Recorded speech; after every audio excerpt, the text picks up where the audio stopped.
Wow. Okay. How excited am I then? The first ever Luton Sixth Form College podcast, and it's COVID 1 year on. Can you believe it? I think that we are 1 year from the last time we went into lockdown. So, and I'm sure there'll be lots of podcasts as well.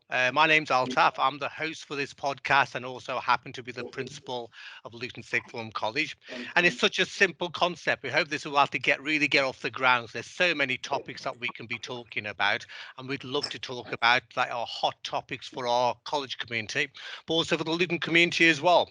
And any podcast would not be complete, would it, with some brilliant, smart, witty, and intelligent guests.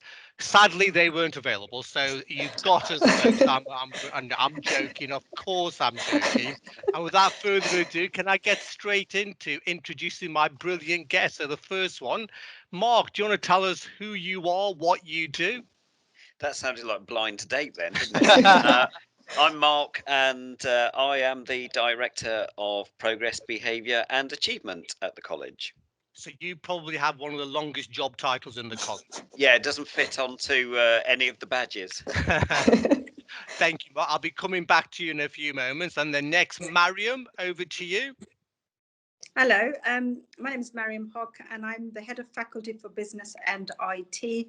We're about 12 courses within our faculty, and we get through about 2,000 students every year. Now you're just showing off now, Mariam, aren't you? Really? Okay, you're going to have to tell me figures, Mark, in a moment. But I forgot to ask, Mark, how long have you been at the college now? Oh, thanks for mentioning that, Alta. This is my 31st year at the college. Wow. I'm Okay. Well, man and boy. wow. Okay. We'll be 31 years, and one of those years has been COVID. So you've got a lot to talk to us about. So thank you. And Mariam, what about you? How long have you been at the college? I've been here 6 years, and 30 years ago, I was here as a student. Oh. Thanks for rubbing that in, Mariam. I thought I You would. weren't taught by Mark, were you? No, I was taught by John Reed. Oh wow, okay, wow. John Reed is still here. Okay, and then Elissa, who is losing the will to live, but actually, so you want to tell us about who you are, what subjects you do? Hello, my name is Elissa, and take graphics, graphic design, maths, and art design. I currently just joined the student council at Luton Sixth Form, and my role is the marketing officer, which I create digital posters and help with sorting out events. Wow. Okay, I think that's a bigger portfolio than I have. I think Elissa, so I think I'm under a lot of pressure to have to do really, really well here. So Elissa, you are our first. You're a first year, aren't you? Yes. Okay, fine. So it's going to be really interesting to have to talk about COVID and what we can be doing and your experiences. And I will come back to you in a few moments. So, Mark, going back to yourself. So you talked about being responsible for progress, academic behaviour, a big ticket item. Bearing in mind we've got over 3,216 to 18-year-olds. Bearing in mind the year that we've had, what have you enjoyed the most over the last year? What have I enjoyed? Oh, crikey. It's difficult, isn't it, to find things that you've enjoyed in a way because there's been so many challenges. I think what I've enjoyed, really seeing how everyone has just stepped up. A year ago, and it is almost exactly a year ago, isn't it? Yep. We were just kind of going into lockdown, and I remember saying to people, "Oh, I'm sure we'll be back after Easter." We never imagined that we'd still be in the same situation a year later, and everyone has just massively, massively stepped up to all of the challenges that have been thrown at us, and I mean staff and students, and there's a real pleasure in seeing that. I think actually, on a personal level, when we were in lockdown and working from home, I really enjoyed catching up with my family again. Yep. Actually, Yeah. so there have been good aspects to lockdown, but lots of challenges, obviously. Yeah, and I know what you mean. I remember looking back at some of the principals updates. I think we've got to about 40 or something now. And I looked back at the first couple that we did, and there's a bit of anxiety, but also pride in terms of how on earth did we do it? But you just do it, don't you? I suppose. Yeah, I mean, I've always been really proud of working here and proud of our staff and our students, and everyone has just absolutely, really driven home that pride by just coping with anything that's been thrown at us. you know, it's felt like what's that? There's a Jim Carrey movie, The Truman Show. You Oh, know, yeah. when they just throw new things at him every day. It's felt a bit like that sometimes when we've not known what the government was going to do, or the Secretary of State for Education. We've not known what his decisions were going to be, and they haven't always been what we imagined they might be. And we've just had to kind of roll with them and get on with it. And we have done. And I suppose it was working. I think that tends to be our kind of approach. We hope for the best, but plan for the worst, not being pessimists. But do you think that that's kind of how we've operated? Yeah, definitely. Yeah. And, you know, that's kind of borne out in where we are now. I mean, I don't think anyone would choose to be working in the way that we're working now. This is not why we came into education. But I do think our students have had a really good experience, or at least as good an experience as we could possibly give to them. I'm kind of looking at Elissa, who's nodding there, and I hope she'll say the same. Yeah. But people haven't found it easy, though, by any means. And what's the one thing that you've learned about yourself, either professionally or personally, Mark? Um, I've learned I've got a limited repertoire of jokes and songs. And so when I said We knew that before COVID, honestly. But come on, carry on. when I said I've enjoyed reconnecting with my family again and seeing them much more, I'm not sure they feel the same. At least at work, I've got many people to try out the same joke on. At home, it's the same three people. They've got a bit fed up now. Yeah, I find the same. And also, they realise I do their performance review, so they have to laugh at my jokes at work. At home, I haven't got the same leverage, have I, unfortunately? No, I share your pain. Thank you. Mariam, over to you then. So you are head of business and IT. You've been here for 6 years. Talk through me about what you've learned about yourself, what's been challenging, what have you loved, what have you not loved? So over the last year, the things that I've enjoyed the most, and I wrote these down, and then I put them in a ranking to see which was most important. Well, that's more than I did, I Mariam. was going to say, okay, now you're just showing off again, man. I'm going to cut you out in a moment. But carry on. Yeah. So number one, was as colleagues, our ability to adapt to the situation that we were put in. Nobody turned around and said, I can't do this or I won't do this. We kind of just got on with it. So that, I think, was the testament to all of us, and not just in teaching, business support, and throughout the college, all the different roles, the people's ability to adapt. Number two was outstanding leadership from SLT when we were going into a time of uncertainty. Let's be honest, the government didn't know what they were doing. However, I think we at Luton Sixth Form, we had a plan and we kind of went through with that plan. My third point was I felt in that last 1 year, teamwork throughout the college enhanced. So it was always there, but we got even better at doing it. We supported each other. We looked out for one another. We connected with each other in different ways as well. And then I think finally, what I enjoyed most was learning new skills. MS Teams has been a game changer. Absolute game changer in teaching. We've adapted to it, we've embraced it, we've hated it, we've sworn at it, and we still come through on the other side. And as students and staff, I can't imagine how we wouldn't continue without MS Teams in the future as well. So I think those were the things that I've enjoyed the most. The challenges, numerous challenges. And again, I did the same. I did ranking, and at top of my list was not seeing students and colleagues. I think that's what I found the most challenging, and that's probably what could bring all of us down. Uncertainty. We as teachers, we plan 1 year ahead, 2 years ahead. We've always planned that way, and suddenly to change that to every few weeks became quite difficult. And as staff and my colleagues as well, kind of didn't know what we were doing after a few weeks' time. That didn't resonate with our jobs. We plan years in advance. We know what's happened. We know when next year's exams are this Well, year. you're massive control freaks, aren't you? Let's be honest about it. Yeah. So how did you deal with a situation which was so out of your control? What did you do personally just to keep yourself, I don't know, calm and clear? My motto was, we're doing the best in a bad situation. What we are doing is the most that we can do until we get more guidance from the government. And I think that took away the edge. So it wasn't personal to me. It wasn't personal to the college. This is the government telling us, and this is as much as we know, and this is as much as we can do. And that, I think, helped soften that blow. I mean, it was hard for everybody not knowing. I think working from home was challenging on all levels for everybody, irrelevant of whether you had pets, children, annoying family members. It didn't really matter.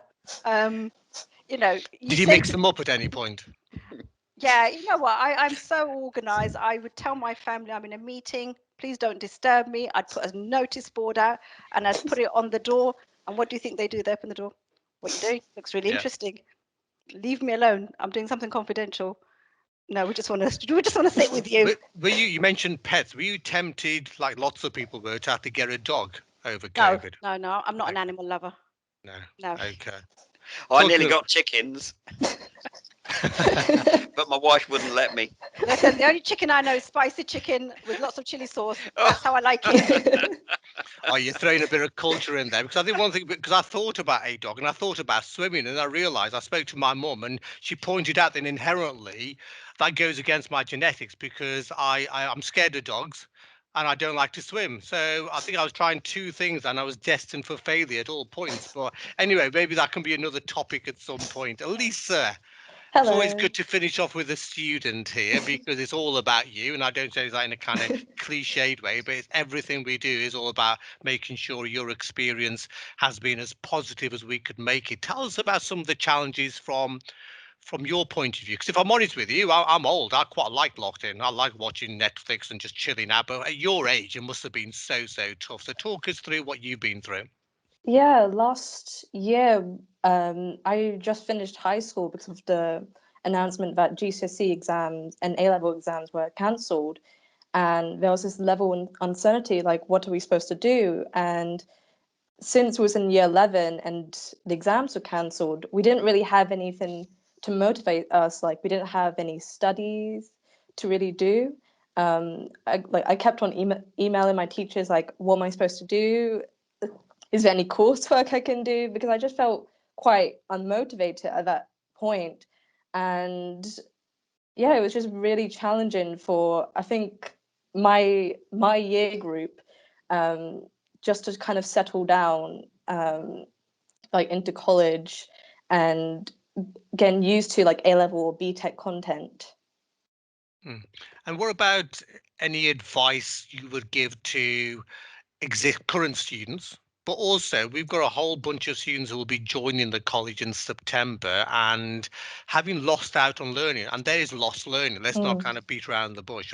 What advice would you give to our current students who've started back this week? And they've been brilliant, by the way, but also the advice to new students joining us in September. I think try to think of a goal to set, just anything that, like, I take art, and my current goal now is to get better at digital art. So every day I keep on practicing, like hours on end until I get better. And I know that's going to be productive for me. And I think it's best for a person to like focus on one goal and just keep on striving to get better and better. Even if it's just, it doesn't have to be so extravagant. It could be something small, like even just going outside for a walk every couple of days or so. So I think it's best for all of us to stay motivated during these weird times. And what have you done personally to keep yourself motivated? So you mentioned about going out. Have you, I tried to start playing the guitar and I failed miserably. It lasted for about 2 weeks, and it hurts your hands as well, doesn't it? Really. But anyway, that's another issue as well. How's the third chord going now? Don't start. I crash and fail there completely. But Lisa, what have you done then? Hobbies, exercise. What have you been doing? So I actually do Duke of Edinburgh at the college with Marc as one of my supervisors. Oh, surprise. Duke of Edinburgh has been mentioned again. Okay, so go on, tell us. No, seriously, because it's something I forced my two eldest to do. What's so good about DofE? I think it's just being in an environment that's so positive, so supportive. Like, obviously, because of lockdown, a lot of us has feel has felt that we couldn't really do anything. But I remember one meeting we had with one of the staff members, Paul, who's our supervisor, and he was basically gathering the group, saying like, okay, this person is struggling to find an activity to do for physical. Does anyone have any ideas? And then all of us were just brainstorming ideas, and I think that person managed to find something to do for that activity. So I think it's really nice to be a part of Duke of Edinburgh, and hopefully we'll go on our expedition soon. Soon? Well, I don't see why not. Mark, what do you think? Yeah, I think so. I mean, it's really nice actually to be planning to get out properly. We don't quite know when that's going to be, but it'd be lovely to get out again to the Peak District, Snowdonia, Lake District, into all those gorgeous places that we haven't been able to go. So yeah, it'd be lovely. That's something to look forward to, isn't it? So I'm coming towards the end, folks. Is there a question you think I should have asked you? Anything else that you want to throw into the mix before I call things to a halt? Mark? No, not a question as such. I mean, I'm just reflecting on other things as you were talking to Elissa and Mariam. I mean, one thing I was thinking about was I must admit I feel like a fun vampire sometimes at the college now, because I spend my life going around saying, "Can you socially distance? Can you put your mask on? Can you pull that mask up? Don't hug that person. You're not allowed to do that anymore." And that's not what And I once again, you enjoy used to do doing. that before COVID, if I can just point that I out. But did. anyway, just carry on. And that's not what I enjoy doing. It's not what I came into the college to do. And you know, I look back on my own sixth form really fondly, and I think it's just such a shame that, you know, the young people of this generation haven't had the same experience and the same opportunities. And I hope we can find a way to recapture some of those opportunities for them. I think we will. I say this over and over again. I love the resilience and grit and adaptability of young people, especially Luton young people. So I think they will. We will support them, and it won't be easy, but I think we will get there and very, very quickly. So thank you. Mariam, anything from you? I would just say there was so many challenges with lockdown, but some of the positives was that it felt like life had slowed down. You could hear nature, so people could sort of reconnect with other parts of their life. Working and life had felt like everything was 100 miles an hour, but lockdown one and subsequent lockdowns, it did feel like been given a chance to slow down and just sort of reconnect and rethink and take your time doing things. Education wise and in so many other sectors, it's been dire, it's been dire, but there have been good things. So, you did have chance to see your family again, sometimes too much, but you did have a chance to see them again, and you could catch up on things like reading, and my faith and things like that. So there were some good things. We stayed connected as a team. We used to have WhatsApp, so that was for fun things, and we carried on doing lunch meetings and lunch club just to keep in touch with people, because it could feel quite isolated at times, and people's well-being, it's important, really, really important that you stayed connected with each other. I think you're right. I think it's a really good point that there are so many things. I know it's horrible, but there are so many good things that came out Yeah. of something so horrible. It allowed you to connect more, focus on your health and Yeah. relationships and connections where mainly just the pace of life may not have allowed you to do that. And I still remember the first few weeks of lockdown a year ago where I cleaned the drains out and I polished my car, and I spent 4 hours polishing my car, and it was the most enjoyable thing I'd ever done. I would never do it again, by the way, and I would never clean my drains out, but I just felt a need to connect with something. I should just listen to nature rather than after doing all that. I should just taken your advice, but You're getting thank you. old. I am getting old on him. And Elissa, anything from you that you want to throw into the mix?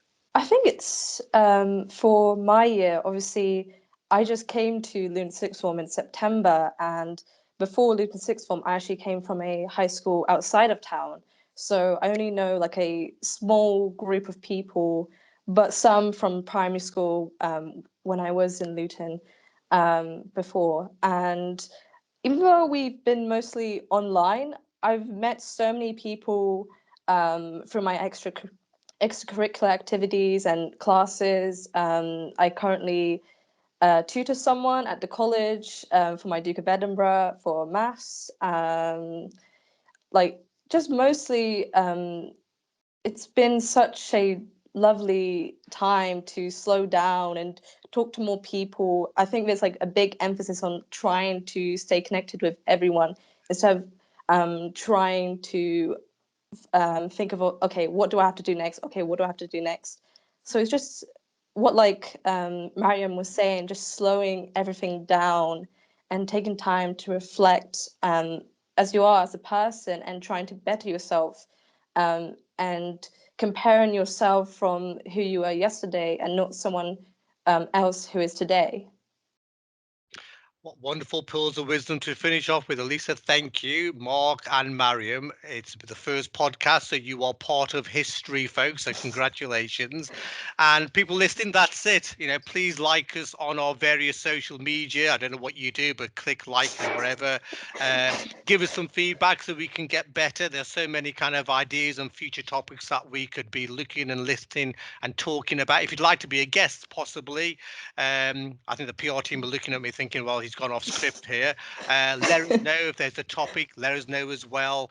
And we could go global with this, couldn't we? We could be inviting Meghan and Donald Trump. Well, maybe not Donald Trump, but we could go all over the place, couldn't we? So thanks for listening, folks, and take care and stay safe. Bye-bye. Thanks, Bye-bye. folks. Thank you. Bye. Bye.